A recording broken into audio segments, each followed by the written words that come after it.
সুপ্রিয় দর্শক বন্ধুরা, একটি দেশ যেখানে পৃথিবীর সবচেয়ে সাদা শহরটি অবস্থিত।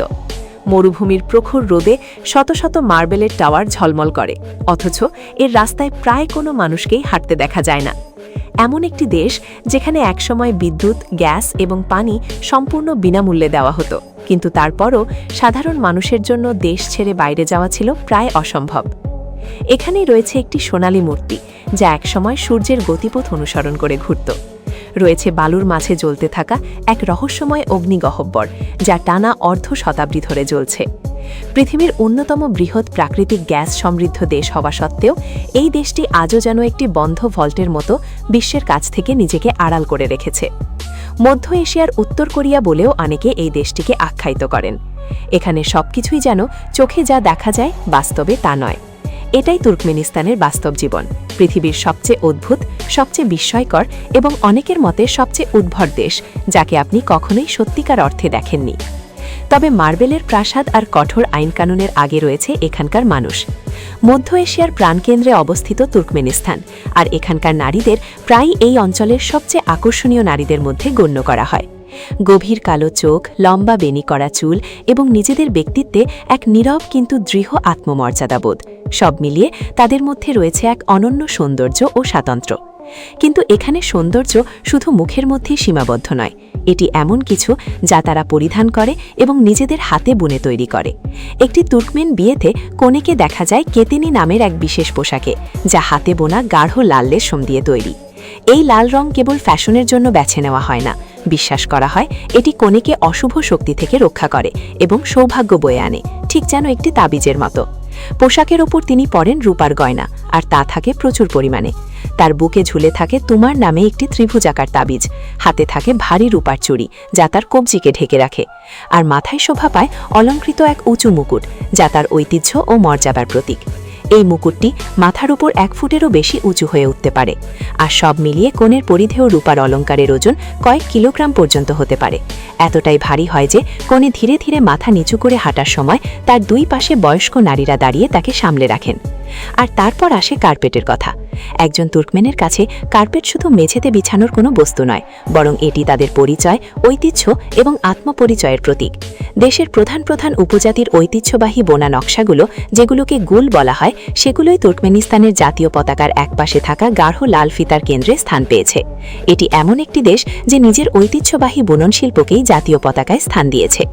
এই শিল্পকলা প্রজন্মের পর প্রজন্ম ধরে মায়ের কাছ থেকে মেয়ের কাছে পৌঁছে এসেছে, ঘরের ভেতরে এবং সেই সব বাজারে যেগুলো বহু যুগ ধরে এখানকার নারীরাই পরিচালনা করে আসছেন। তাহলে বলুন তো, আপনি এই মুহূর্তে পৃথিবীর কোন প্রান্ত থেকে এই ভিডিওটি দেখছেন? কারণ বিশ্বের অধিকাংশ মানুষ কখনোই মধ্য এশিয়ার এই অজানা ও বিস্ময়কর দিকটি দেখেনি, আর এই মানুষদের ঘিরে থাকা বাস্তবতা আরও অবিশ্বাস্য। কারণ এই সৌন্দর্য বাস করে এমন এক শহরের বুকে, যার মতো আর কোনো শহর পৃথিবীতে নেই। সাদা পাথরে মোড়ানো এক শহর, যার রাস্তায় মানুষ দেখা যায় খুবই কম। শহরটির নাম আশগাবাদ, আর এটি যেন এই পৃথিবীর কোনো সাধারণ শহরই নয়। শহরের কেন্দ্রস্থলের প্রায় প্রতিটি ভবনই ইটালি থেকে আমদানি করা সাদা মার্বেল পাথরে আবৃত, যা এত নিখুঁতভাবে পালিশ করা হয়েছে যে সূর্যের আলোয় সেগুলো ঝলমল করে ওঠে। 2013 সালে গিনেস ওয়ার্ল্ড রেকর্ডসের কর্মকর্তারা এই ভবনগুলোর হিসাব করেন। মাত্র কয়েক বর্গমাইল এলাকা জুড়ে তারা খুঁজে পান 543টি মার্বেল আবৃত ভবন, যা পৃথিবীর অন্য যে কোনো স্থানের তুলনায় সবচেয়ে বেশি। তবে বিস্ময় এখানেই শেষ নয়। আশগাবাদের দখলে রয়েছে বিশ্বের সবচেয়ে বড় ইনডোর ফেরিস হুইলের রেকর্ডও, যা একটি বিশাল কাচের গম্বুজের ভেতরে সম্পূর্ণ আবদ্ধ অবস্থায় নির্মিত হয়েছে। প্রায় $90 মিলিয়ন ব্যয়ে নির্মিত এই বিশাল স্থাপনাটি আজও বিশ্বের নজর কেড়ে নেয়। শুধু তাই নয়, আশগাবাদের ঝুলিতে রয়েছে জনসাধারণের জন্য নির্মিত সবচেয়ে বেশি ফোয়ারার বিশ্ব রেকর্ডও। পৃথিবীর অন্যতম পানি সংকটপূর্ণ মরুভূমি অঞ্চলে দাঁড়িয়ে অসংখ্য ফোয়ারা অবিরাম পানি ছিটিয়ে চলেছে শুষ্ক বাতাসে, যেন পানির স্বল্পতার মাঝেই করে তোলা হয়েছে এক জলনগরী। কিন্তু এখানেই শুরু হয় সেই বিষয়টি যা অনেক মানুষকে অস্বস্তিতে ফেলে। দিনের মাঝামাঝি সময়ে যখন আপনি এই শহরের প্রশস্ত, ঝকঝকে, একেবারে পরিচ্ছন্ন বুলেভার্ডগুলো দিয়ে হাঁটবেন, তখন দেখবেন সেগুলো প্রায় সম্পূর্ণ ফাঁকা। নেই কোনো জনসমাগম, নেই যানজট, নেই কোলাহল। চারপাশে শুধু এক অদ্ভুত নীরবতা বিরাজ করে। ভবনগুলো একেবারে নিখুঁতভাবে পরিচ্ছন্ন, আর রাস্তাগুলো সব সময় নীরব। শহরটিকে দেখে অনেকেরই মনে হয় এটি যেন একটি জীবন্ত রাজধানী নয়, বরং রাজধানীর একটি নিখুঁত মডেল। এমন একটি স্থান যা মানুষের বসবাসের জন্য নয়, বরং ছবি তোলার জন্য তৈরি করা হয়েছে। তবে এর পেছনে রয়েছে এক গভীর ইতিহাস। ১৯৪৮ সালে এক ভয়াবহ ভূমিকম্প পুরনো আশগাদাত শহরকে সম্পূর্ণ ধ্বংস করে দেয় এবং আনুমানিক ১,১০,০০০ মানুষের প্রাণ কেড়ে নেয়। কিছু হিসাব অনুযায়ী সে সময় শহরের মোট জনসংখ্যার প্রায় ১/৩ এই বিপর্যয়ে নিহত হয়েছিল। সেই ধ্বংসস্তূপের ওপর থেকেই শহরটি বারবার পুনর্নির্মাণ করা হয়েছে, আর ধীরে ধীরে গড়ে উঠেছে এই সাদা মার্বেলে মোড়ানো প্রদর্শনীর মতো সাজানো রাজধানী। কিন্তু মার্বেলের গল্পটি ব্যাখ্যা করার তুলনামূলকভাবে সহজ, কারণ এই দেশে এখনও এমন একটি অদ্ভুত নিয়ম রয়েছে যা সবকিছুকেই ছাপিয়ে যায়, আর সেই নিয়মের সঙ্গে ভবন বা স্থাপত্যের কোনো সম্পর্কই নেই। এটি সম্পর্কিত আপনার গাড়ির রঙের সঙ্গে। হ্যাঁ, নিয়মটি গাড়ির রং নিয়েই। তুর্কমেনিস্তানে আপনার গাড়ির রং হওয়া উচিত সাদা। এখানে সাদা রঙকে সৌভাগ্য, পবিত্রতা এবং পরিচ্ছন্নতার প্রতীক হিসেবে দেখা হয়, আর দেশের নেতৃত্ব এই রঙকেই সবচেয়ে বেশি পছন্দ করে। ২০১৫ সালে কালো রঙের গাড়ি আমদানির ওপর নিষেধাজ্ঞা আরোপ করা হয়, আর ২০১৮ সালের মধ্যে রাজধানী আশগাবাদে এই নিয়ম আরও কঠোরভাবে কার্যকর করা হয়। পুলিশ গাঢ় রঙের গাড়িগুলো থামিয়ে জব্দ করত, নির্দিষ্ট স্থানে নিয়ে যেত এবং মালিকদের জানিয়ে দিত যে গাড়িগুলো ফেরত পেতে হলে সেগুলোকে সাদা রঙে রং করতে হবে। একবার ভেবে দেখুন, একজন সাধারণ মানুষের জন্য এর আর্থিক চাপ কতটা হতে পারে। অনেক গাড়ি চালককে জানিয়ে দেওয়া হয়েছিল যে তাদের গাড়িকে হালকা রঙে পুনরায় রং করতে কয়েক হাজার ডলার পর্যন্ত খরচ হতে পারে, যা একজন সাধারণ কর্মজীবী মানুষের ২ মাসেরও বেশি বেতনের সমান। আর এই সব কিছুই শুধু এই কারণে যে দেশের নেতৃত্বের বিশ্বাস ছিল সাদা রং সৌভাগ্যের প্রতীক। তবে এটি কোনো নীরব বা গোপন নিয়ম ছিল না। অনেক চালক অভিযোগ করেছেন যে গভীর রাতে তাদের গাড়ি টেনে নিয়ে যাওয়া হতো এবং নির্দিষ্ট গাড়ি রাখার স্থানে আটকে রাখা হতো। এরপর মালিককে একটি অঙ্গীকারনামায় স্বাক্ষর করতে হতো যে তিনি গাড়িটিকে সাদা বা অন্য কোনো হালকা রঙে রং করবেন, তবেই কেবল গাড়িটি ফেরত দেওয়া হতো।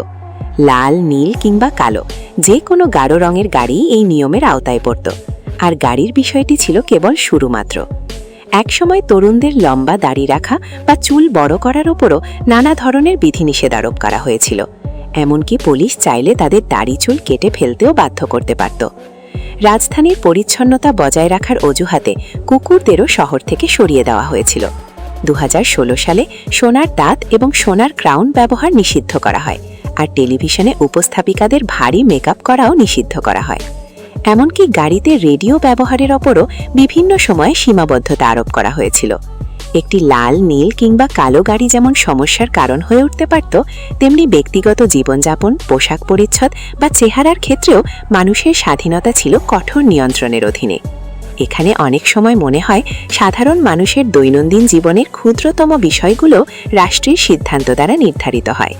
এমনকি স্যাটেলাইট ডিশ এবং ভবনের বাইরের দিকে লাগানো এয়ার কন্ডিশনারের ইউনিটগুলোকেও মার্বেল আবৃত ভবনের দেয়াল থেকে সরিয়ে ফেলা হয়েছিল, কারণ কারো মতে এগুলো শহরের সৌন্দর্য নষ্ট করছিল। বিষয়টি লক্ষ্য করুন, প্রতিটি নিয়ম আলাদাভাবে শুনলে হয়তো তা একটি হাস্যকর সিদ্ধান্ত বলেই মনে হতে পারে, কিন্তু যখন এই নিয়মগুলো একসঙ্গে দেখা হয় তখন এগুলো এক ভিন্ন এবং অনেক বেশি কঠোর বাস্তবতার ইঙ্গিত দেয়। এমন এক রাষ্ট্র ব্যবস্থা যার নিয়ন্ত্রণ শুধু রাস্তা বা আদালত পর্যন্ত সীমাবদ্ধ নয়, বরং তা পৌঁছে যায় মানুষের দাঁত, চেহারা, গাড়ি এবং এমনকি নিজের বাড়ির সামনের অংশ পর্যন্ত। তাহলে প্রশ্ন হলো, মানুষ কেন এসব মেনে নেয়? এর উত্তর শুধু ভয় নয়, এর পেছনে রয়েছে আরও জটিল বাস্তবতা। এই কঠোর নিয়মগুলোর আড়ালে রাষ্ট্র ও জনগণের মধ্যে এক অদ্ভুত সমঝোতা লুকিয়ে রয়েছে। আর ঠিক এই সমঝোতার জায়গাতেই এই গল্পটি ভিন্ন মোড় নেয়।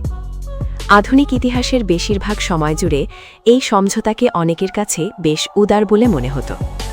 ১৯৯০-এর দশকের শুরু থেকে সরকার জনগণকে বিনামূল্যে বিদ্যুৎ, পানি এবং প্রাকৃতিক গ্যাস সরবরাহ করত। এমনকি লবণও ছিল সম্পূর্ণ বিনামূল্যে। আর জ্বালানির দাম এতটাই কম ছিল যে সেটিকে প্রায় উপহার বললেও ভুল হতো না। যেন রাষ্ট্র জনগণকে একটি নীরব বার্তা দিচ্ছিল, আমরা তোমাদের প্রয়োজনীয় সবকিছু সরবরাহ করব, আর বিনিময়ে তোমরা খুব বেশি প্রশ্ন করবে না। কিন্তু এই কথাটির প্রতিটি অংশের আড়ালে লুকিয়েছিল এক অদৃশ্য মূল্য। ধীরে ধীরে যে স্বাধীনতাটি হারিয়ে যেতে শুরু করেছিল সেটি ছিল দেশ ছেড়ে বাইরে যাওয়ার স্বাধীনতা। 2000-এর দশকের শেষ ভাগ এবং 2000 দশকে এসে সাধারণ নাগরিকদের জন্য দেশ ত্যাগ করা অত্যন্ত কঠিন হয়ে পড়ে। এতটাই কঠিন যে অনেকেই নিজেদের অবস্থাকে সোনার খাঁচায় বন্দী থাকার সঙ্গে তুলনা করতেন। বাহ্যিকভাবে সুন্দর, পরিচ্ছন্ন ও আরামদায়ক, কিন্তু সম্পূর্ণ বন্ধ। আর সময়ের সঙ্গে সঙ্গে সেই সোনার খাঁচার উজ্জ্বলতাও ম্লান হতে শুরু করে, কারণ বিনামূল্যে দেওয়া এইসব সুযোগ সুবিধার উৎস কখনোই সীমাহীন ছিল না। এগুলোর পুরো ভিত্তি দাঁড়িয়েছিল দেশের বিপুল প্রাকৃতিক সম্পদের ওপর। কিন্তু 2014 সালের পর বৈশ্বিক জ্বালানি তেলের দাম কমে যেতে শুরু করে, আর একই সময়ে রাশিয়া ও তুর্কমেনিস্তান থেকে গ্যাস কেনা উল্লেখযোগ্যভাবে কমিয়ে দেয়। ফলে দেশের অর্থনৈতিক পরিস্থিতি চাপে পড়তে শুরু করে। অবশেষে 2018 সালে সরকার একটি ডিক্রি জারি করে এবং 2019 সালের 1 জানুয়ারি থেকে বিনামূল্যের বিদ্যুৎ, বিনামূল্যের পানি, বিনামূল্যের প্রাকৃতিক গ্যাস, এমনকি বিনামূল্যের লবণ সব কিছুরই সমাপ্তি ঘটে। টানা 25 বছর ধরে চলে আসা একটি প্রতিশ্রুতি একদিনে শেষ হয়ে যায়। আর এটাই মূলত সেই কারণ যার জন্য অনেক মানুষ তুর্কমেনিস্তানকে মধ্য এশিয়ার উত্তর কোরিয়া বলে থাকেন। এর অর্থ এই নয় যে দুটি দেশ সম্পূর্ণ একই রকম, বরং এর মাধ্যমে বোঝানো হয় যে তুর্কমেনিস্তানও বিশ্বের অন্যতম বিচ্ছিন্ন ও কঠোরভাবে নিয়ন্ত্রিত রাষ্ট্রগুলোর একটি, যেখানে সরকারের প্রভাব মানুষের দৈনন্দিন জীবনের প্রায় প্রতিটি ক্ষেত্রেই গভীরভাবে বিস্তৃত। বরং এর অর্থ হল এটি এমন একটি দেশ যেখানে রাষ্ট্র মানুষের দৈনন্দিন জীবনের প্রায় প্রতিটি দিককে গভীরভাবে নিয়ন্ত্রণ করে, আর যে আরাম ও সুবিধা মানুষকে দেওয়া হয় তার বিনিময়ে নীরবে কেড়ে নেওয়া হয় ব্যক্তিগত স্বাধীনতার একটি বড় অংশ। তাই আপনাকে একটি সত্যিকারের প্রশ্ন করতে চাই, যদি আপনার জন্ম এই দেশেই হতো, এই সাদা মার্বেলের শহরে, এই অসংখ্য নিয়মের ভেতরে, যেখানে একসময় আপনার সব বিল সরকার পরিশোধ করত কিন্তু দেশের সীমানা প্রায় বন্ধ ছিল, তাহলে আপনি কি করতেন? আপনি কি সেখানেই থেকে যেতেন, নাকি সারা জীবন বেরিয়ে যাওয়ার একটি পথ খুঁজে বেড়াতেন? কারণ এই পুরো ব্যবস্থার নকশা যিনি তৈরি করেছিলেন তিনি এমন কিছু করেছিলেন যা কোনো সাধারণ নেতা করার সাহস খুব কমই দেখান। তার নাম ছিল সাপার মোরাত নিয়াজভ। তবে তিনি নিজের জন্য আরও একটি বিশেষ উপাধি বেছে নিয়েছিলেন, তুর্কমেনবাসী, অর্থাৎ সমস্ত তুর্কমেনদের পিতা। আশকাবাদের কেন্দ্রস্থলে তিনি নিজের একটি বিশাল মূর্তি স্থাপন করেছিলেন, যা সোনার আবরণে মোড়ানো ছিল এবং একটি সুউচ্চ খিলানের ওপর দাঁড়িয়ে থাকত। শুধু তাই নয়, বছরের পর বছর ধরে সেই সোনালী মূর্তিটি ধীরে ধীরে ঘুরতে থাকত, যাতে দিনের প্রতিটি সময় তার মুখ সূর্যের আলোয় আলোকিত থাকে। একবার কল্পনা করে দেখুন, একটি সোনার মূর্তি যা সূর্যের গতিপথ অনুসরণ করে ঘুরছে, যেন পুরো শহরের কেন্দ্রবিন্দুতেই দাঁড়িয়ে রয়েছে একজন মানুষের ব্যক্তিপূজা এবং ক্ষমতার প্রতীক। একটি দেশে যেখানে মানুষকে অনেক সময় বলা হতো কোন পথে চলতে হবে, সেখানে সূর্যের দিকে মুখ করে ঘুরতে থাকা সেই সোনালী মূর্তিটি ছিল ক্ষমতার এক অসাধারণ প্রতীক। 2010 সালে মূর্তিটিকে শহরের কেন্দ্র থেকে সরিয়ে আশকাবাদের প্রান্তে স্থানান্তর করা হয় এবং এরপর থেকে এটি আর ঘোরে না। কিন্তু যে মানসিকতা থেকে এই মূর্তির জন্ম হয়েছিল তা কখনোই পুরোপুরি হারিয়ে যায়নি। ব্যক্তিপূজার এই সংস্কৃতি শুধু একটি মূর্তির মধ্যে সীমাবদ্ধ ছিল না, এটি আরও অনেক গভীরে প্রথিত ছিল। সাপার মোরাত নিয়াজভ বছরের মাসগুলোর এবং সপ্তাহের দিনগুলোর নাম পরিবর্তন করে নিজের ও পরিবারের সদস্যদের নামে নামকরণ করেছিলেন। জানুয়ারি মাসের নাম রাখা হয়েছিল তুর্কমেনবাসী, আর এপ্রিল মাসের নামকরণ করা হয়েছিল তার মায়ের নামে। এমনকি রুটির নামও তার মায়ের নামে পরিবর্তন করা হয়েছিল। পরবর্তী নেতৃত্ব অনেক কিছু পরিবর্তন করলেও এই ব্যক্তিকেন্দ্রিক শাসনের কিছু ছাপ আজও দেশটির বিভিন্ন ক্ষেত্রে রয়ে গেছে। পরবর্তী নেতৃত্ব নিজেদের মতো করে এই ঐতিহ্যকে বাঁচিয়ে রেখেছে। 2020 সালে সরকার একটি নতুন বিশাল ভাস্কর্য উন্মোচন করে, তবে এবার কোনো মানুষের নয়, বরং একটি কুকুরের। এটি ছিল প্রায় 6 মিটার বা প্রায় 20 ফুট উঁচু একটি সোনালী আলাবাই কুকুরের মূর্তি। আলাবাই অর্থাৎ মধ্য এশিয়ান শেফার্ড কুকুর তুর্কমেনিস্তানের একটি জাতীয় প্রতীক হিসেবে বিবেচিত হয়। মূর্তিটি একটি ট্রাফিক সার্কেলের মাঝখানে স্থাপন করা হয়েছিল, আর এর চারপাশে ছিল একটি বৃত্তাকার বিশাল পর্দা, যেখানে সারাক্ষণ আলাবাই কুকুরদের খেলাধুলার দৃশ্য প্রদর্শন করা হতো। শুধু তাই নয়, রাজধানীর উপরের পাহাড়ি এলাকায় নির্মাণ করা হয়েছিল একটি বিশাল ফিটনেস পথ, প্রায় ৩৭ কিলোমিটার বা ৩০ মাইল দীর্ঘ সিঁড়ি, যা পাহাড় বেয়ে উপরে উঠে গেছে। আর এই সিঁড়ি শুধু সাধারণ মানুষের জন্যই ছিল না, সরকারি কর্মকর্তাদেরও নিয়মিত এই দীর্ঘ পথ হেঁটে অতিক্রম করার প্রত্যাশা করা হতো। বছরে অন্তত একবার সরকারি কর্মকর্তাদের এই পুরো পথ হেঁটে অতিক্রম করতে হতো, যাতে তারা নিজেদের শারীরিক সক্ষমতার প্রমাণ দিতে পারেন। আর কিছু বিবরণ অনুযায়ী সেই সময়ে দেশের নেতা হেলিকপ্টার থেকে পুরো কার্যক্রম পর্যবেক্ষণ করতেন। এসব ঘটনা শুনে হয়তো সহজেই হাসি পেতে পারে, কিন্তু সত্যি বলতে সোনার মূর্তি ও সাপার মুরাদ নিয়াজভের রেখে যাওয়া সবচেয়ে অদ্ভুত বিষয় ছিল না। সবচেয়ে বিস্ময়কর ছিল একটি বই, এমন একটি বই যা পুরো দেশের মানুষের জন্য প্রায় বাধ্যতামূলক হয়ে উঠেছিল। বইটির নাম ছিল রুহনামা, যার অর্থ আত্মার গ্রন্থ। এই বইটি নিয়াজভ নিজেই লিখেছিলেন। এটি ছিল 2 খণ্ডে বিভক্ত। প্রথম খণ্ড প্রকাশিত হয় 2001 সালে এবং দ্বিতীয় খণ্ড 2004 সালে। তিনি এই বইটিকে কেবল একটি সাধারণ বই হিসেবে নয়, বরং জাতির আত্মিক, নৈতিক এবং সাংস্কৃতিক পথ নির্দেশক হিসেবে উপস্থাপন করেছিলেন। তিনি বইটিকে এমনভাবে উপস্থাপন করেছিলেন যেন এটি একটি জাতীয় ধর্মগ্রন্থ, তুর্কমেন জাতির ইতিহাস, নৈতিকতা এবং আত্মপরিচয়ের পথ প্রদর্শক। জনজীবনে বইটিকে এমন মর্যাদা দেওয়া হয়েছিল যে অনেক ক্ষেত্রে এটি প্রায় পবিত্র কোরআনের পাশাপাশি স্থান পেয়েছিল। আর সবচেয়ে গুরুত্বপূর্ণ বিষয় হল, এটি পড়া বা মানা মোটেও ঐচ্ছিক ছিল না। রুহনামা দেশের স্কুল, কলেজ এবং বিশ্ববিদ্যালয়গুলোতে বাধ্যতামূলক পাঠ্য বিষয়ে পরিণত হয়েছিল। অনেক চাকরি পেতে হলে এই বই সম্পর্কে পরীক্ষায় উত্তীর্ণ হতে হতো। এমনকি ড্রাইভিং লাইসেন্স পাওয়ার জন্য পরীক্ষায় অংশ নিতেও রুহনামা সম্পর্কিত প্রশ্নের উত্তর দিতে হতো। একবার কল্পনা করে দেখুন, একটি বই যা আপনাকে শুধু শিক্ষা জীবনেই নয়, গাড়ি চালানোর অনুমতি পাওয়া থেকে শুরু করে চিকিৎসক হওয়া কিংবা জীবনের বিভিন্ন গুরুত্বপূর্ণ ক্ষেত্রে এগিয়ে যাওয়ার জন্য পাস করতে হতো। একজন চিকিৎসক, একজন চালক কিংবা একজন শিক্ষক, সবার যোগ্যতাই একসময় বিচার করা হতো একজন মানুষের লেখা একটি বই সম্পর্কে তাদের জ্ঞানের ভিত্তিতে। সাপার মুরাদ নিয়াজভ দাবি করেছিলেন, যে ব্যক্তি রুহনামা বইটি 3 বার পড়বে সে মহাবিশ্বকে বুঝতে সক্ষম হবে এবং জান্নাতে যাওয়ার পথ খুঁজে পাবে।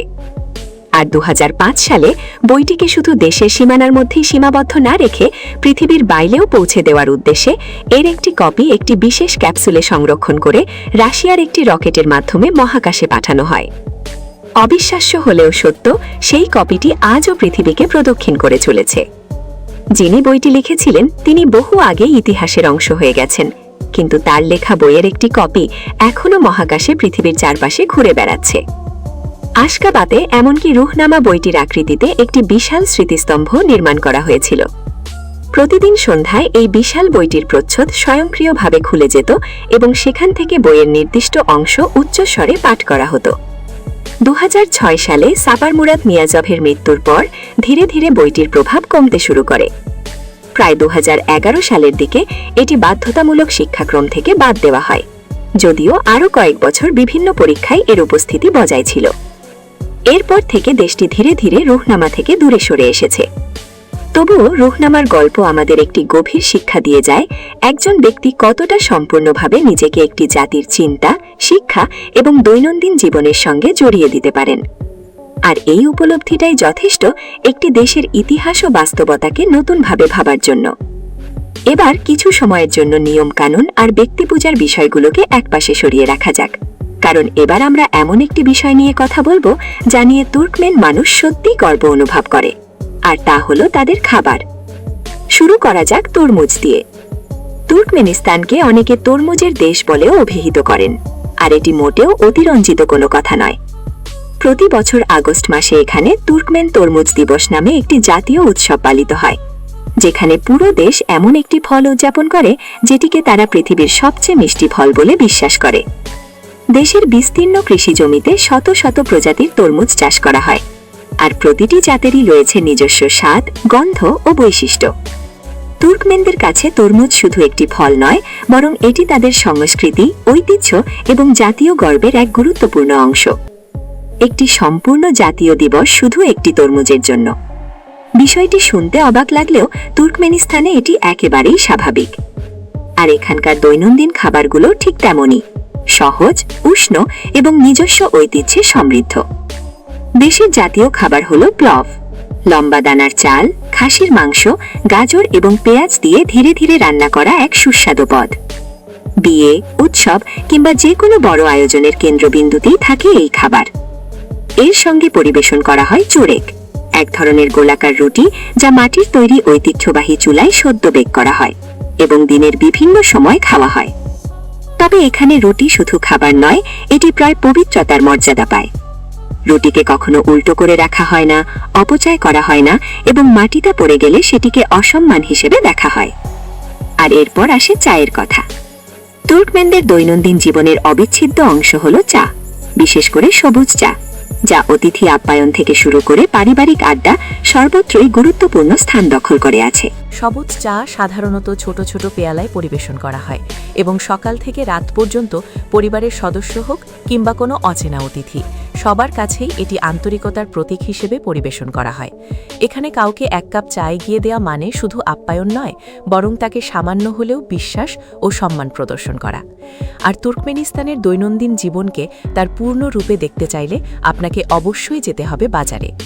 আশকাবাদ শহরের উপকণ্ঠে অবস্থিত আলতিন আসির বাজার, যা একসময় তোলকুচকা বাজার নামে পরিচিত ছিল।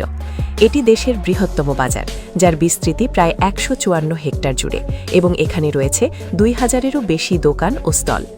বাজারটির কেন্দ্রস্থলে দাঁড়িয়ে আছে একটি বিশাল ঘড়ির টাওয়ার। তবে সবচেয়ে অবাক করা বিষয় হল, আকাশ থেকে দেখলে পুরো বাজারটির নকশা একটি বিশাল ঐতিহ্যবাহী তুর্কমেন কার্পেটের নকশার আদলে তৈরি বলে মনে হয়, যা দেশের সাংস্কৃতিক ঐতিহ্যের প্রতি তাদের গভীর ভালোবাসার আরেকটি অনন্য উদাহরণ। কিন্তু এখানেও, যেখানে মানুষ চাল, সাবান আর কার্পেট নিয়ে দরদাম করে, সেখানেও দেশটি যেন নিজস্ব ঐতিহ্যবাহী বুনন শিল্পের ছাপকে অটুট রেখেছে। পুরো বাজারের নকশাতেই ফুটে উঠেছে তুর্কমেন কার্পেটের ঐতিহ্যবাহী নকশা, যেন দেশটি নিজেকেই আবার নিজের বুননের আকারে গড়ে তুলেছে। তবে তুর্কমেনিস্তানের গর্ব শুধু তরমুজ বা কার্পেটের মধ্যেই সীমাবদ্ধ নয়। তাদের সবচেয়ে বড় গর্ব এমন এক প্রাণী যা পৃথিবীর প্রায় সবকিছুর চেয়ে দ্রুত গতিতে ছুটতে পারে। সেই গর্বের নাম আখাল তেকে ঘোড়া। যদি আপনি কখনো এই ঘোড়া না দেখে থাকেন, তাহলে এমন একটি ঘোড়ার কথা কল্পনা করুন যার শরীরের লোমে সত্যিকারের ধাতব ঝলক দেখা যায়, কখনো সোনালি, কখনো রূপালি, যেন তার দেহের ভেতর থেকেই আলো বিচ্ছুরিত হচ্ছে। এ কারণেই অনেকেই তাদের সোনালি ঘোড়া বলে ডাকেন। আর তুর্কমেনদের কাছে এই ঘোড়া শুধু একটি প্রাণী নয়, বরং জাতীয় গর্ব, ইতিহাস এবং সাংস্কৃতিক পরিচয়ের এক অমূল্য প্রতীক। অনেকের মতে আখাল থেকে পৃথিবীর অন্যতম প্রাচীন ঘোড়ার জাত, যাকে তুর্কমেন উপজাতির মানুষ প্রায় ৩,০০০ বছরেরও বেশি সময় ধরে লালন পালন করে আসছে। আর এই সম্পর্ক শুধু ইতিহাসের পাতায় সীমাবদ্ধ নয়, এটি তুর্কমেন জাতির আত্মপরিচয়ের গভীর অংশ হয়ে গেছে। আখাল থেকে ঘোড়ার প্রতীক স্থান পেয়েছে দেশের জাতীয় প্রতীক চিহ্নে, ব্যাংকনোটে, ডাকটিকিটে, এমনকি প্রতি বছরে এই ঘোড়াকে উৎসর্গ করে একটি বিশেষ জাতীয় দিবসও উদযাপন করা হয়। আর এই ঘোড়ার সহনশীলতা নিয়ে যে গল্পগুলো প্রচলিত আছে, সেগুলো কোনো কল্পকাহিনী নয়। ১৯৩৫ সালে একদল তুর্কমেন অশ্বারোহী তাদের আখাল থেকে ঘোড়া নিয়ে আশকাবাদ থেকে মস্কো পর্যন্ত প্রায় ২৫০০ মাইল দীর্ঘ যাত্রা সম্পন্ন করেছিলেন মাত্র ৮৪ দিনে। এই অভিযানের সবচেয়ে কঠিন অংশ ছিল প্রায় ২৩৫ মাইল দীর্ঘ এক নির্মম মরুভূমি অতিক্রম করা, যা এই অসাধারণ ঘোড়াগুলোর শক্তি, সহনশীলতা এবং অসাধারণ সক্ষমতার এক জীবন্ত প্রমাণ হিসেবে আজও স্মরণ করা হয়। এই দীর্ঘ যাত্রার একটি বড় অংশই ছিল সম্পূর্ণ পানিশূন্য মরুভূমির মধ্য দিয়ে, যেখানে টানা ২৩৫ মাইল পথ অতিক্রম করা ছিল সত্যিই এক অসাধারণ কীর্তি। আর আজ ধারণা করা হয় যে সারা পৃথিবীতে এই বিরল আখাল থেকে ঘোড়ার সংখ্যা ৫,০০০-এরও কম। তাই এদের শুধু একটি ঘোড়ার জাত নয়, বরং তুর্কমেনিস্তানের জাতীয় ঐতিহ্যের অমূল্য সম্পদ হিসেবেই দেখা হয়। তুর্কমেনিস্তানে খেলাধুলার জগতও ঘুরে ফিরে আবার ঐতিহ্য ও ঘোড়ার কাছেই ফিরে আসে।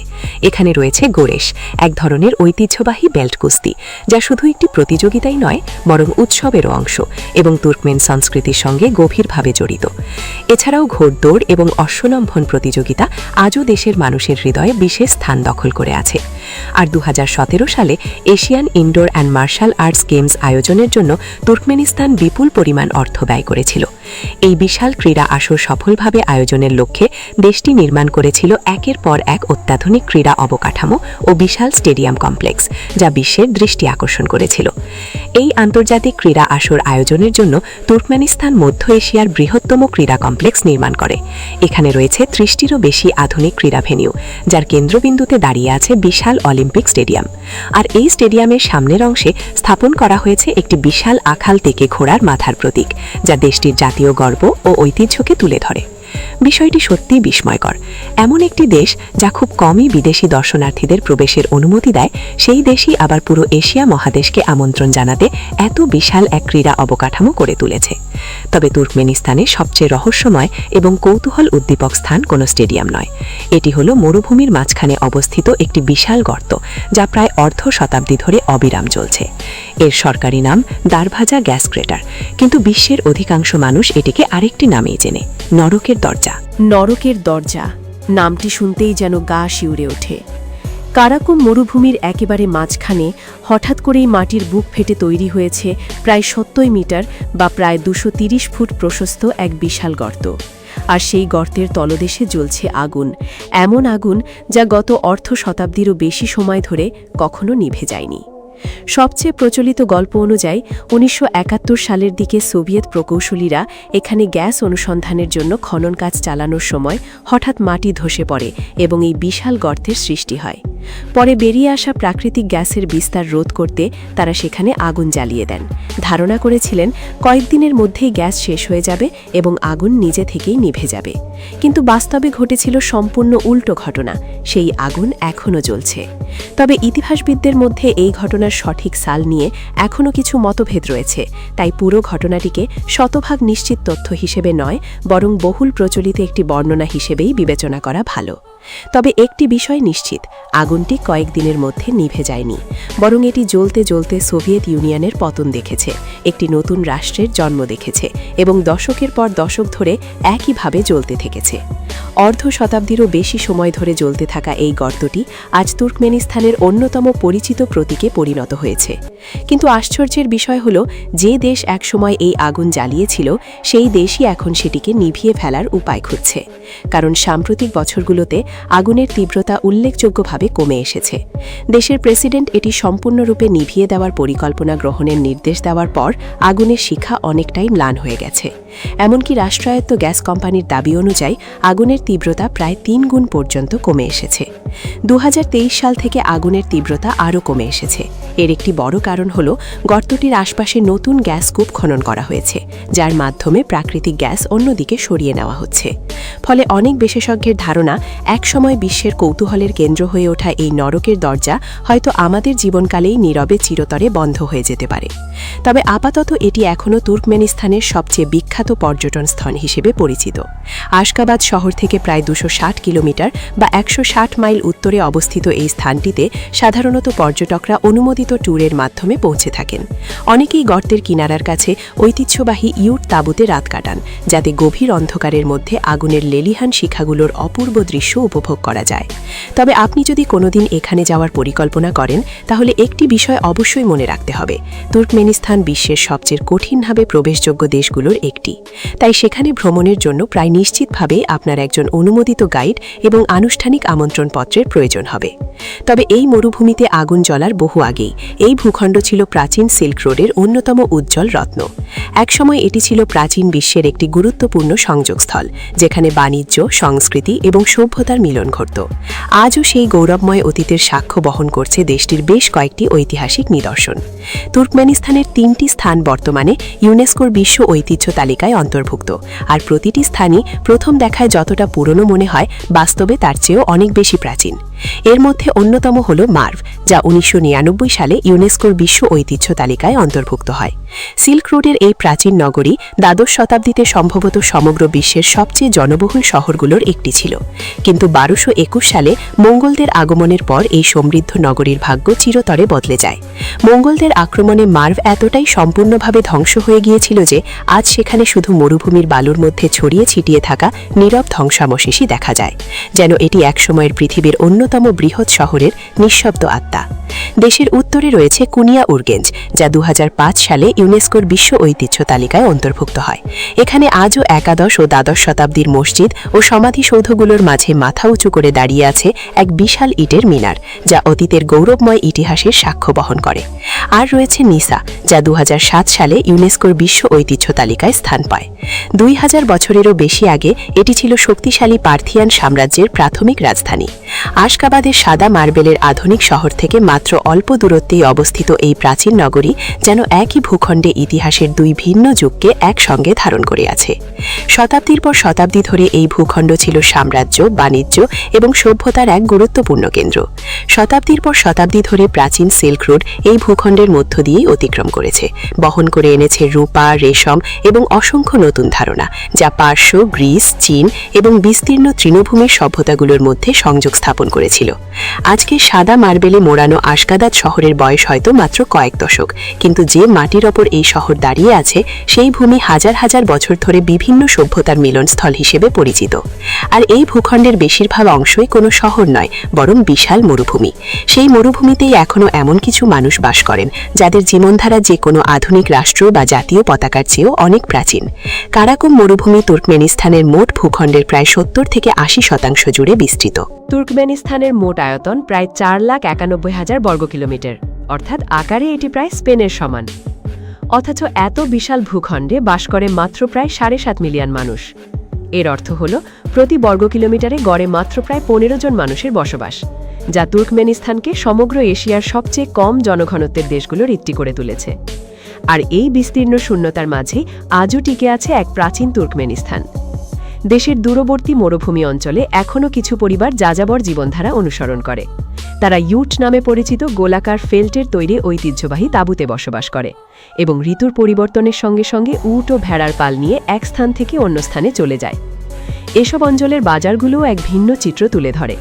এখানে বহু বাজারই প্রজন্মের পর প্রজন্ম ধরে নারীদের দ্বারা পরিচালিত হয়ে আসছে, যেখানে তারা শুধু পণ্য বিক্রি করেন না, বরং শতাব্দী প্রাচীন ঐতিহ্য, হস্তশিল্প এবং সংস্কৃতিকেও জীবন্ত রাখেন। এই মরুভূমি অঞ্চলের অনেক বাজার আজও মূলত নারীদের দ্বারা পরিচালিত হয়, আর কিছু এলাকায় এখনও ঘোড়ার মাংস ঐতিহ্যবাহী খাবার হিসেবে মানুষের খাবারের টেবিলে স্থান পায়। তবে এই বিস্তীর্ণ মরুভূমির বুক জুড়ে মানুষের তৈরি এক বিশাল প্রকৌশল কীর্তিও ছড়িয়ে আছে। সেটি হল কারাকুম খাল। সোভিয়েত আমলে 1954 সালে যার নির্মাণ কাজ শুরু হয়েছিল।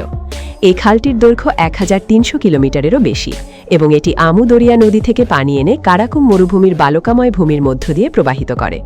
মূল উদ্দেশ্য ছিল তুলা চাষের জন্য পানির ব্যবস্থা করা। এই প্রকল্পের ফলে এমন অনেক এলাকায় কৃষিকাজ সম্ভব হয় যেখানে আগে ছিল শুধুই ধুলা আর অনুর্বর মরুভূমি।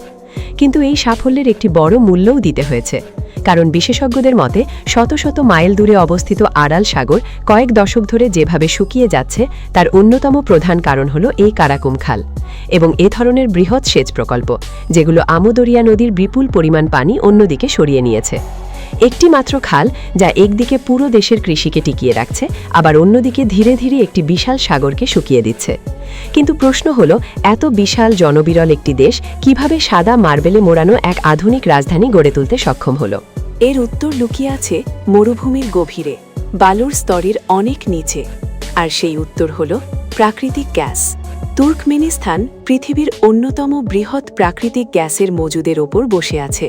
সাম্প্রতিক বিভিন্ন জ্বালানি সংস্থার হিসাব অনুযায়ী প্রাকৃতিক গ্যাসের মজুদের দিক থেকে দেশটি বিশ্বের চতুর্থ বা পঞ্চম বৃহত্তম দেশের মধ্যে রয়েছে। আর দেশের গালকিনিস গ্যাস ক্ষেত্র পৃথিবীর দ্বিতীয় বৃহত্তম একক প্রাকৃতিক গ্যাস ক্ষেত্র হিসাবে বিবেচিত হয়। মূলত এই বিপুল গ্যাস সম্পদই তুর্কমেনিস্তানের অর্থনীতির প্রধান ভিত্তি এবং সাদা মার্বেলের বিশাল ভবন, সুবিশাল সড়ক ও জাঁকজমকপূর্ণ অবকাঠামোর পেছনে থাকা প্রকৃত শক্তি। সাদা মার্বেলের বিশাল ভবন, ঝর্ণা, বিশ্ব রেকর্ড গড়া স্থাপনা কিংবা সোনালী স্মৃতিস্তম্ভ, সবকিছুর পেছনের অর্থ আসে মাটির গভীর থেকে উঠে আসা এই প্রাকৃতিক গ্যাস থেকেই। কিন্তু এই গ্যাস বিক্রি করা কখনোই তুর্কমেনিস্তানের জন্য সহজ ছিল না। সোভিয়েত ইউনিয়নের সময় দেশটির গ্যাস পাইপলাইনগুলো মূলত রাশিয়ার দিকেই প্রবাহিত হতো। এমনকি স্বাধীনতা অর্জনের পরও দীর্ঘ সময় ধরে তুর্কমেনিস্তান রাশিয়ার ক্রেতাদের ওপর অনেকটাই নির্ভরশীল ছিল। তবে 2009 থেকে 2015 সালের মধ্যে দেশটি তার জ্বালানি রপ্তানির কৌশলে বড় পরিবর্তন আনে। তুর্কমেনিস্তান পূর্ব দিকে ঝুঁকে পড়ে এবং চীনের সঙ্গে সংযোগ স্থাপনের জন্য প্রায় 8000 কিলোমিটার দীর্ঘ একটি বিশাল পাইপলাইন নেটওয়ার্ক গড়ে তোলে। বর্তমানে চীনই তুর্কমেনিস্তানের প্রাকৃতিক গ্যাসের সবচেয়ে বড় ক্রেতা। আর এখানেই যেন পুরো গল্পটি আবার শুরুতে ফিরে আসে। একটি দেশ যখন এতটাই একটিমাত্র সম্পদের ওপর নির্ভরশীল হয়ে পড়ে, তখন সেই দেশের স্থিতিশীলতাও অনেকাংশে নির্ভর করে ওই সম্পদের বাজার মূল্যের ওপর। 2014 সালের পর বিশ্ববাজারে প্রাকৃতিক গ্যাসের দাম কমে যায় এবং একই সময়ে রাশিয়াও তুর্কমেন গ্যাস কেনা কমিয়ে দেয়। ফলে দেশের আয়ে বড় ধরনের ধাক্কা লাগে। আর ঠিক তখনই একে একে বন্ধ হয়ে যায় বহু বছর ধরে চালু থাকা বিনামূল্যের সুবিধাগুলো। সাদা মার্বেলের ভবনগুলোতে কোনো ফাটল ধরেনি, সোনালি স্মৃতিস্তম্ভগুলো গলে যায়নি। কিন্তু এগুলোর পেছনে যে নীরব প্রতিশ্রুতি ছিল রাষ্ট্র জনগণের সবকিছু দেখবে, সেটিই ধীরে ধীরে ভেঙে পড়তে শুরু করে। তবে এই অর্থনৈতিক নির্ভরশীলতা শুধু ভবন নির্মাণ বা অবকাঠামো তৈরির ক্ষমতাই দেয় না, এটি আরও একটি বিষয় নিশ্চিত করে: নিয়ন্ত্রণ। এমনকি কে দেশ ছেড়ে বাইরে যেতে পারবে সেই নিয়ন্ত্রণও। তুর্কমেনিস্তানে বসবাস করা অনেকটা তথ্যের এক অদৃশ্য দেয়ালের আড়ালে জীবনযাপন করার মতো। তুর্কমেনিস্তানে ইন্টারনেট ব্যবস্থাকে বিশ্বের সবচেয়ে কঠোরভাবে নিয়ন্ত্রিত ব্যবস্থাগুলোর একটি হিসেবে বিবেচনা করা হয়। এখানে ফেসবুক, ইনস্টাগ্রাম, ইউটিউব, হোয়াটসঅ্যাপ সহ অসংখ্য জনপ্রিয় অনলাইন প্ল্যাটফর্ম ব্যবহার করা যায় না, কারণ সেগুলো সরকারিভাবে ব্লক করা হয়েছে। এমনকি 2024 এবং 2025 সালের মধ্যে দেশটি পৃথিবীর হাতে গোনা কয়েকটি দেশের একটিতে পরিণত হয় যেখানে ভার্চুয়াল প্রাইভেট নেটওয়ার্ক VPN ব্যবহারের উপরও সরাসরি নিষেধাজ্ঞা আরোপ করা হয়। অর্থাৎ বিশ্বের অন্যান্য দেশে মানুষ সেন্সরশিপ এড়াতে যে প্রযুক্তি ব্যবহার করে, তুর্কমেনিস্তানে সেই পথটিও বন্ধ করে দেওয়া হয়েছে। বিভিন্ন প্রতিবেদনের মতে 1 লক্ষেরও বেশি ওয়েব ডোমেন এখানে অবরুদ্ধ রয়েছে। তবে কিছু বাসিন্দা যখন স্টারলিংক স্যাটেলাইট ইন্টারনেট ব্যবস্থার মাধ্যমে এই বাধা অতিক্রম করার উপায় খুঁজে পান, তখন কর্তৃপক্ষ সেগুলোর বিরুদ্ধেও অভিযান শুরু করে। আর শুধু ইন্টারনেটই নয়, ভ্রমণ ব্যবস্থাও অনেকের কাছে আরেকটি অদৃশ্য দেয়ালের মতো। তুর্কমেনিস্তানে পর্যটক ভিসা পাওয়া দীর্ঘদিন ধরেই অত্যন্ত কঠিন বলে পরিচিত। বেশিরভাগ বিদেশি পর্যটককে দেশটিতে ভ্রমণের সময় অনুমোদিত ট্যুর কোম্পানির মাধ্যমে প্রবেশ করতে হয় এবং পুরো সফরের প্রায় প্রতিটি মুহূর্তে একজন সরকারি অনুমোদিত গাইড তাদের সঙ্গে থাকেন। অর্থাৎ স্বাধীনভাবে ঘুরে বেড়ানোর সুযোগ এখানে খুবই সীমিত। 2025 সালে দেশটি একটি ইলেকট্রনিক ভিসা আইন অনুমোদন করে এবং কিছু নিয়ম শিথিল করে, যা অনেকের কাছে পরিবর্তনের একটি ছোট্ট ইঙ্গিত হিসেবে দেখা হয়েছিল। তবে বাস্তবে এখনও দেশটিতে প্রবেশের জন্য একজন অভ্যন্তরীণ স্পন্সর বা আমন্ত্রণদাতার প্রয়োজন হয় এবং সম্পূর্ণ স্বাধীনভাবে ভ্রমণ করা এখনও প্রায় অসম্ভবের কাছাকাছি। তবে এই সীমাবদ্ধতা শুধু বিদেশি পর্যটকদের জন্যই নয়, দেশের সাধারণ নাগরিকদের জীবনেও এর প্রভাব রয়েছে। বিভিন্ন মানবাধিকার সংস্থার প্রতিবেদনে উল্লেখ করা হয়েছে যে তুর্কমেনিস্তানের নাগরিকরা, বিশেষ করে নারীরা, এখনও নানা ধরনের সামাজিক ও প্রশাসনিক বিধিনিষেধের মুখোমুখি হন। দেশটির নাগরিকদের, বিশেষ করে নারীদের, বিদেশে যাওয়ার ক্ষেত্রেও অনেক সময় অযৌক্তিক সীমাবদ্ধতার মুখোমুখি হতে হয়। এমন ঘটনাও ঘটেছে যেখানে কোনো স্পষ্ট কারণ ছাড়াই যাত্রীদের আন্তর্জাতিক ফ্লাইট থেকে নামিয়ে দেওয়া হয়েছে। কখনো কখনো নিয়মগুলো এতটাই অদ্ভুত হয়ে ওঠে যে গাড়ি চালানোর লাইসেন্স পাওয়ার জন্য ন্যূনতম বয়স 35 বছর নির্ধারণ করার মতো বিধানও দেখা যায়। বৈশ্বিক স্বাধীনতার সূচকগুলোতে ফ্রিডম হাউস তুর্কমেনিস্তানকে বিশ্বের সর্বনিম্ন স্বাধীনতা সম্পন্ন দেশগুলোর একেবারে নিচের সারিতে স্থান দিয়েছে। কিন্তু এই সব কিছুর আড়ালে সাদা মার্বেলের প্রাসাদ, সামরিক কুচকাওয়াজ, কঠোর নিয়ম এবং বন্ধ দরজার পেছনে এমন একটি দৈনন্দিন জীবন লুকিয়ে রয়েছে যা বাইরের বিশ্বের খুব কম মানুষই কখনো কাছ থেকে দেখার সুযোগ পায়। সাদা মার্বেলের ঝকঝকে আবরণের আড়ালে পা রাখলেই দৃশ্যপট বদলে যায়। বিভিন্ন মানবাধিকার সংস্থার নথি অনুযায়ী এই দৃষ্টিনন্দন রাজধানী নির্মাণের জন্য সরকার বহু পরিবারকে তাদের নিজ বাড়িঘর ছেড়ে যেতে বাধ্য করেছে এবং অনেক ক্ষেত্রে সামান্য বা কোনো ক্ষতিপূরণ ছাড়াই সেই বাড়িগুলো ভেঙে ফেলা হয়েছে। পুরো পুরো মহল্লা উচ্ছেদ করা হয়েছে শুধুমাত্র শহরের নিখুঁত ও ঝকঝকে চেহারা বজায় রাখার জন্য। একদিকে সাদা মার্বেলের দেয়ালের আড়ালে শহর নিজেকে পৃথিবীর সবচেয়ে পরিচ্ছন্ন শহর বলে দাবি করে, আর অন্যদিকে কোনো পরিবারকে তাদের সারা জীবনের স্মৃতি গুছিয়ে একটি ধাতব কন্টেনারে তুলে নতুন করে জীবন শুরু করতে হয়। কিন্তু এখানেই সবচেয়ে সহজ ভুলটি করা হতে পারে, এই মানুষগুলোর প্রতি শুধু করুণা অনুভব করা এবং তাদের গল্পকে শুধুমাত্র কষ্টের গল্প হিসেবে দেখা। কিন্তু যদি পুরো চিত্রটি দেখা হয় তাহলে বিষয়টি আরও জটিল। কাগজে কলমে তুর্কমেনিস্তান কোনো দরিদ্র দেশ নয়। মাথাপিছু আয় বছরে প্রায় 11,000 মার্কিন ডলারের কাছাকাছি, আর জীবনযাত্রার ব্যয়ের সঙ্গে সামঞ্জস্য করে হিসাব করলে সেই পরিমাণ আরও বেশি হয়ে দাঁড়ায়। অর্থাৎ দেশ হিসেবে তুর্কমেনিস্তান যথেষ্ট সম্পদশালী।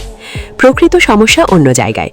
দেশের বিপুল সম্পদের সঙ্গে সাধারণ মানুষের হাতে পৌঁছানো অর্থের মধ্যে রয়েছে বিশাল ব্যবধান। কম প্রকৃত মজুরি, সীমিত কর্মসংস্থান এবং একসময় দেওয়া বিনামূল্যে সুবিধাগুলো বন্ধ হয়ে যাওয়ায় বহু মানুষের জীবন কঠিন হয়ে উঠেছে। আর ঠিক এই বৈষম্যের কারণেই অসংখ্য মানুষ কাজের খোঁজে দেশ ছেড়ে বিদেশে পাড়ি জমান। দীর্ঘ সময় ধরে টার্কি ছিল তুর্কমেন অভিবাসী শ্রমিকদের প্রধান গন্তব্য, যেখানে তারা নিজেদের এবং পরিবারের জন্য আরও ভালো জীবনের আশায় কাজ করতে যেতেন। 2022 সালে ভিসা নীতিমালা কঠোর হয়ে যাওয়ার আগ পর্যন্ত টার্কি ছিল তুর্কমেন শ্রমিকদের প্রধান গন্তব্য, কিন্তু সময়ের সঙ্গে সেই প্রবাহের দিক পরিবর্তন হয়েছে। 2024 সালের মধ্যে পরিস্থিতি এমন দাঁড়ায় যে প্রতিবেশী উজবেকিস্তানে কর্মরত অভিবাসী শ্রমিকদের প্রায় 2/3 তুর্কমেন নাগরিক হয়ে ওঠেন। একই সময় বেলারাসে তুর্কমেন অভিবাসীদের সংখ্যা মাত্র 1 বছরের ব্যবধানে প্রায় 8 গুণ বেড়ে যায়। তাই এই গল্পটিকে বোঝার জন্য দুটি সত্যকে একসঙ্গে ধরে রাখতে হবে। এটি অসহায় মানুষের গল্প নয়, বরং এটি এমন একটি গর্বিত, অতিথিপরায়ণ এবং সমৃদ্ধ সংস্কৃতির গল্প যারা এমন এক ব্যবস্থার মধ্যে বাস করে যা তাদের দৈনন্দিন জীবনের অনেক দিক নিয়ন্ত্রণ করে। তাই তাদের প্রতি করুণা দেখানোর পরিবর্তে তাদের বাস্তবতাকে বোঝার চেষ্টা করাই হয়তো সবচেয়ে গুরুত্বপূর্ণ। আর এই ব্যবস্থাকে সত্যিকার অর্থে বুঝতে হলে সেই মানুষগুলোর দিকে তাকাতে হবে যারা এটি করে তুলেছেন। আর সেই গল্প শুরু হয় একজন মানুষকে দিয়ে, সাপার মুরাদ নিয়াজভ। সোনার মূর্তি, রুহনামা এবং ব্যক্তিপূজার এক অভূতপূর্ব সংস্কৃতির মাধ্যমে তিনি 2006 সালে মৃত্যুর আগ পর্যন্ত আজীবন প্রেসিডেন্ট হিসেবে দেশ শাসন করেন। আধুনিক বিশ্বের ইতিহাসে সবচেয়ে চরম ব্যক্তিপূজা সংস্কৃতিগুলোর একটি গড়ে তোলার কৃতিত্ব কিংবা সমালোচনা অনেকেই তার নামের সঙ্গে যুক্ত করেন। 2007-এ তার উত্তরসূরি হন গুরবানগুলি বের্দিমুহামেদভ, যিনি একসময় নিয়াজভের ব্যক্তিগত দন্তচিকিৎসক ছিলেন। ক্ষমতায় আসার পর তিনি ধীরে ধীরে স্কুল থেকে রুহনামা সরিয়ে দেন, যা অনেকের কাছে পরিবর্তনের ইঙ্গিত বলে মনে হয়েছিল। কিন্তু এরপর তিনি নিজস্ব এক নতুন ব্যক্তিপূজা সংস্কৃতি গড়ে তোলা শুরু করেন। এরপর 2022 সালে ঘটে একটি বিরল রাজনৈতিক ঘটনা। গুরবাঙ্গুলি বের্দিমুহামেদও তার নিজের ছেলে সেরদার বের্দিমুহামেদকে ক্ষমতা হস্তান্তর করেন, যা আধুনিক মধ্য এশিয়ার ইতিহাসে প্রথমবারের মতো এক পিতা থেকে পুত্রের হাতে প্রেসিডেন্সি হস্তান্তরের ঘটনা হিসেবে বিবেচিত হয়। সেরদার বের্দিমুহামেদও বর্তমানে দেশের প্রেসিডেন্ট হিসেবে দায়িত্ব পালন করছেন এবং দেশের ভবিষ্যৎ পরিকল্পনা ও নীতিগত সিদ্ধান্তে স্বাক্ষর করছেন। তবে ক্ষমতার গল্প এখানেই শেষ হয়নি। তার পিতা রাজনীতি থেকে পুরোপুরি সরে যাননি। 2023 সালে তাকে একটি নতুন সাংবিধানিক পদ দেওয়া হয়, জাতির নেতা, যার সঙ্গে যুক্ত হয় বিস্তৃত ক্ষমতা এবং আইনি দায়মুক্তি। বাস্তবে তুর্কমেনিস্তানের ক্ষমতার কাঠামো এখন একক হাতে নয়, বরং দুই প্রজন্মের মধ্যে ভাগ হয়ে থাকা একটি দ্বৈত কেন্দ্রের মাধ্যমে পরিচালিত হচ্ছে, যেখানে রাষ্ট্রের সিদ্ধান্ত গ্রহণের প্রক্রিয়া পরিবার কেন্দ্রিক এক শক্তিশালী রাজনৈতিক ব্যবস্থার ভেতর দিয়ে প্রবাহিত হয়। পিতা ও পুত্র, এই দুই মানুষের মধ্য দিয়ে ক্ষমতার এই প্রবাহ যেন আবারও সেই পুরনো ধারা ফিরিয়ে আনে, যেখানে শুরু থেকেই শাসন ব্যবস্থা অনেকটাই একক পরিবারের ভেতর দিয়ে চলেছে। 3 জন শাসক, এক সোনার মূর্তি, এক পবিত্র বই আর মরুভূমির বুকে গড়ে ওঠা এক সাদা শহর। মুখগুলো বদলেছে, কিন্তু ধাঁচটা এখনো পর্যন্ত মোটামুটি একই রয়ে গেছে। আর একবার সাদা মার্বেলের দিকে তাকালে দেখা যায় কিভাবে এক পুরো দেশ নিজের অস্বাভাবিকতাকেই ধীরে ধীরে দৈনন্দিন জীবনের অংশে পরিণত করেছে। কখনো যে ক্ষমতা ছিল উদার ও বিনামূল্যের মতো, পরে তার সেই রূপে থাকেনি। এক বই মহাকাশে পাঠানো হয়েছে, এক আগুন যা কখনো নেভে যায়নি, আর এমন গাড়ির নিয়ম যেখানে রঙও ভাগ্য হিসেবে গণ্য হয়।